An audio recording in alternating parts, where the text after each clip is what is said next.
कांशीराम जी का शासन और उनकी राजनीतिक यात्रा, एक व्यापक विश्लेषण। परिचय। भारतीय राजनीति में कांशीराम का नाम ऐसा है जो सामाजिक न्याय और दलित आंदोलन के एक क्रांतिकारी युग का प्रतीक है। उन्होंने भारतीय समाज के हाशिए पर खड़े दलित, पिछड़े और वंचित वर्गों के लिए राजनीति के माध्यम से सामाजिक बदलाव का सपना देखा। कांशीराम न केवल बहुजन समाज पार्टी बसपा के संस्थापक थे, बल्कि वे भारतीय राजनीति में एक ऐसा आंदोलन लेकर आए जिसने सदियों से वंचित वर्गों को अधिकार और पहचान दी। ये लेख कांशीराम जी के शासन और उनकी विचारधारा का गहन विश्लेषण करता है। इसमें ये जानने की कोशिश करेंगे कि कांशीराम जी का नेतृत्व कैसे था, उनके शासन की विशेषताएं क्या थीं और उन्होंने भारतीय राजनीति में क्या बदलाव लाए। कांशीराम जी का प्रारंभिक जीवन और सामाजिक जागरूकता। कांशीराम जी का जन्म 15 मार्च 1934 को पंजाब के रोपड़ जिले में हुआ था। वे एक साधारण परिवार से आते थे और बचपन से ही भेदभाव और जातीय असमानता को महसूस करते थे। शिक्षा और जागरूकता का प्रभाव। उन्होंने पुणे में अपनी शिक्षा पूरी की और सरकारी नौकरी में शामिल हुए। नौकरी के दौरान उन्होंने जातीय भेदभाव को गहराई से अनुभव किया। इसी दौरान डॉक्टर भीमराव अंबेडकर के विचारों ने उन्हें प्रभावित किया और उन्होंने सामाजिक अन्याय के खिलाफ लड़ने का निर्णय लिया।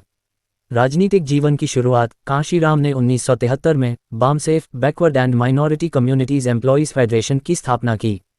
ये संगठन दलित और पिछड़े वर्गों को संगठित करने के लिए बनाया गया था।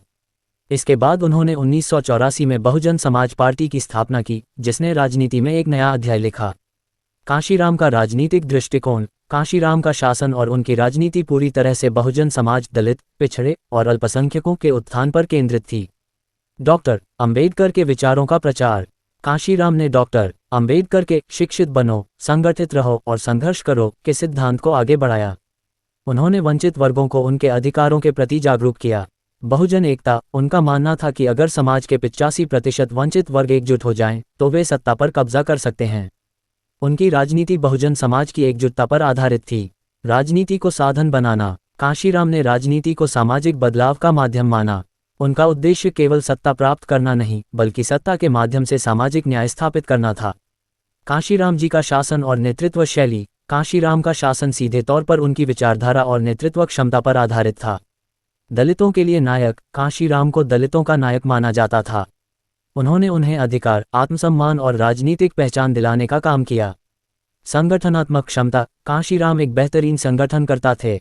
उन्होंने बसपा को निचले स्तर तक मजबूत बनाया और वंचित वर्गों को राजनीति में सक्रिय भागीदार बनाया। सामाजिक न्याय का एजेंडा। उनका शासन सामाजिक न्याय और समता पर केंद्रित था।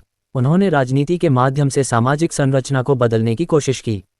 जातिवादी संरचना को तोड़ने का प्रयास। कांशीराम ने भारतीय समाज में व्याप्त जातिवाद को चुनौती दी। उनका मानना था कि सत्ता ही असली बदलाव ला सकती है। कांशीराम जी के शासन की विशेषताएं। 1. राजनीतिक क्रांति। कांशीराम ने सत्ता को वंचित वर्गों के हाथों में लाने के लिए राजनीति का इस्तेमाल किया।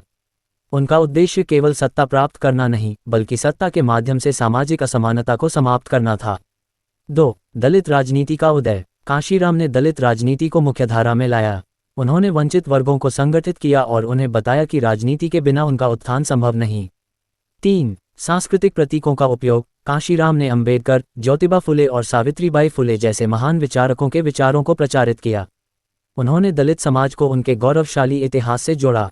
4. अल्पसंख्यकों का समर्थन। कांशीराम ने केवल दलितों तक ही सीमित न रहते हुए पिछड़े वर्गों और अल्पसंख्यकों को भी अपनी राजनीति का हिस्सा बनाया। 5. ग्रामीण और शहरी विकास पर ध्यान। 5. ग्रामीण और शहरी विकास पर ध्यान। उन्होंने ग्रामीण क्षेत्रों में विकास योजनाएं और शहरी क्षेत्रों में दलित बस्तियों के विकास को प्राथमिकता दी। चुनौतियां और आलोचनाएं। कांशीराम के शासन और उनकी राजनीति की कई बार आलोचना भी हुई।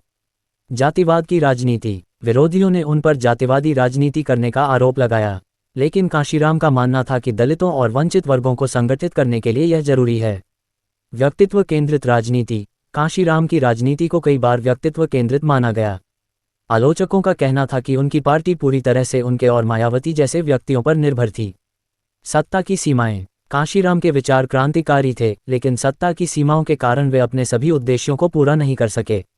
कांशीराम का प्रभाव और विरासत। कांशीराम भारतीय राजनीति में एक ऐसी धारा लेकर आए जिसने सदियों से वंचित वर्गों को राजनीति में स्थान दिया। बहुजन समाज पार्टी। उनकी पार्टी ने उत्तर प्रदेश सहित कई राज्यों में सत्ता प्राप्त की और वंचित वर्गों को सशक्त बनाया। राजनीतिक चेतना। कांशीराम ने समाज के वंचित वर्गों को राजनीतिक रूप से जागरूक किया और उन्हें सिखाया कि सत्ता के बिना कोई बदलाव संभव नहीं। प्रेरणा का स्रोत। कांशीराम आज भी सामाजिक न्याय के लिए लड़ने वालों के लिए प्रेरणा का स्रोत हैं। उनकी विचारधारा और नेतृत्व शैली आने वाली पीढ़ियों को मार्गदर्शन प्रदान करती रहेगी। व्यक्तिगत राय। कांशीराम जी का शासन और नेतृत्व भारतीय राजनीति में एक अनूठा अध्याय है।